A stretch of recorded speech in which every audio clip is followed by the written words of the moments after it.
Hi, I'm Paul with Patriot Paintball Militia, and thanks for watching. With any YouTube channel, any Facebook page, any kind of social media someone might have that's even remotely firearm related, especially militia community related, you're going to have a lot of liberal anti-gun trolls that are just going to constantly hammer on you about how you're the problem, you're the reason why our communities aren't safe. And I've gotten a couple of those in the last week, and I've been trying to get the gumption up to do this video for some time. This is a very personal subject to me, and those comments really spurred this along, that it's time to do this video. But I want to talk about how I conceal carry and why I conceal carry. The way I conceal carry, there's really not much that's very original about it. There's hundreds of other people on YouTube and across the internet that will preach to carry the way that I do, but just for my viewers' benefit, I want to show how I conceal carry. Where I work, where I can't specify due to social media policies, but let's just say open carry is a very bad idea where I work, and I have to keep my shirt tucked in at all times where I work.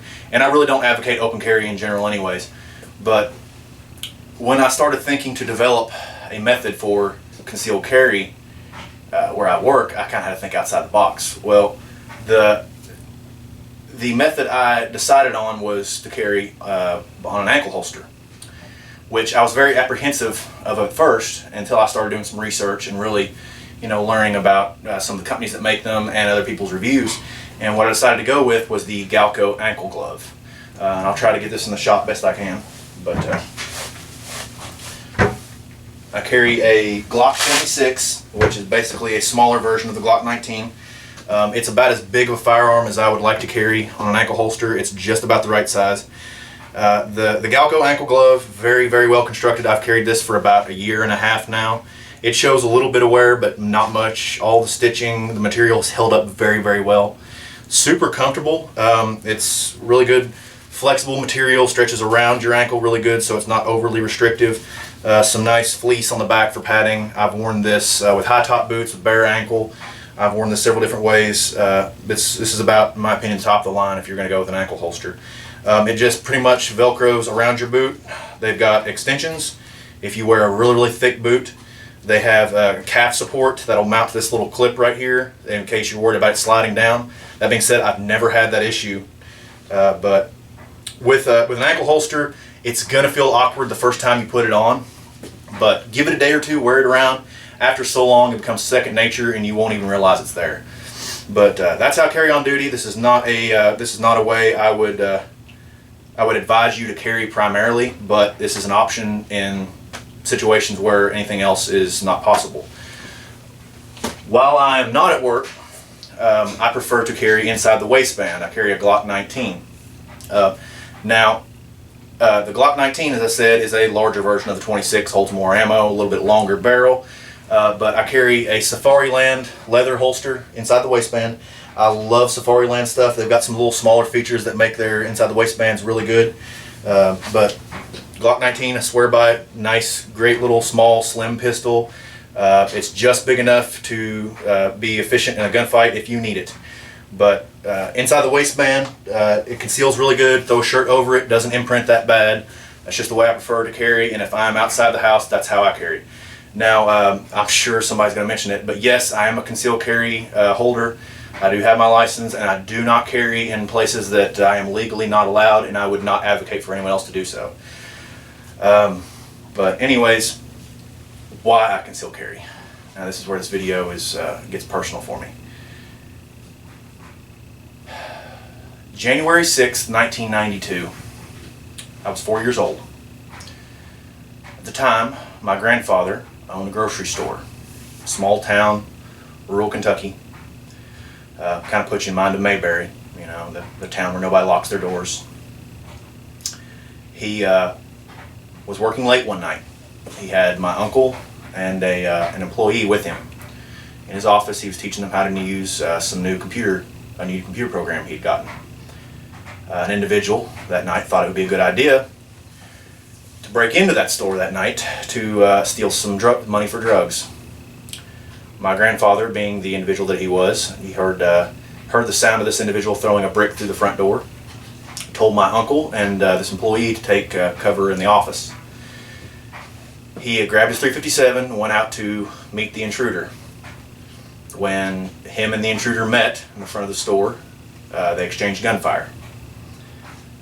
The intruder got off 5 rounds of smaller caliber pistol, striking my grandfather. And my grandfather got off 1 shot with his .357.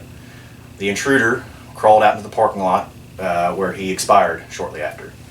My grandfather fell on sight and made it all the way to the emergency room before he was pronounced dead.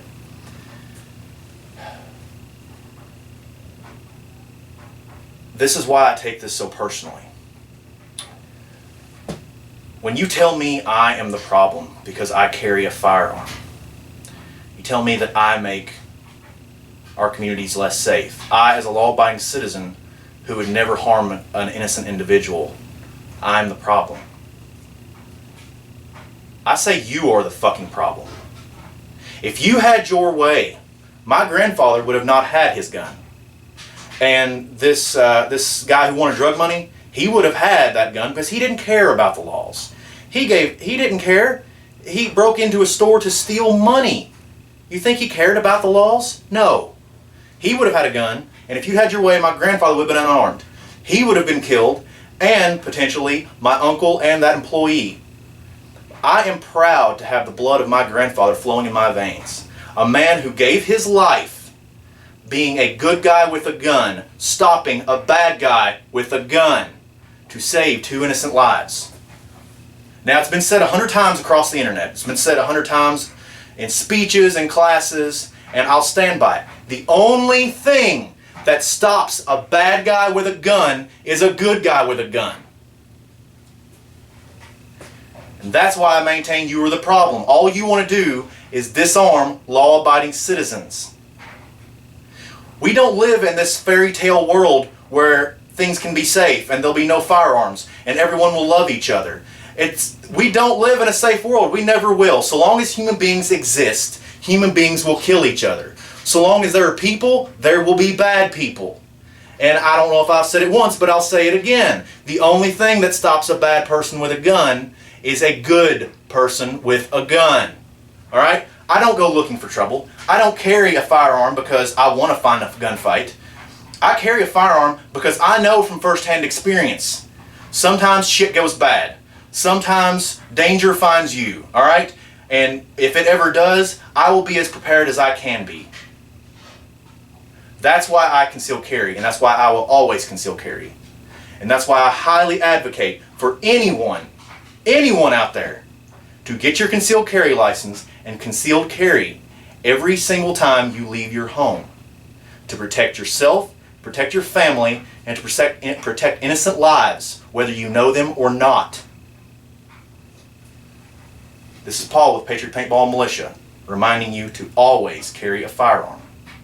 Until next time, keep your irons up.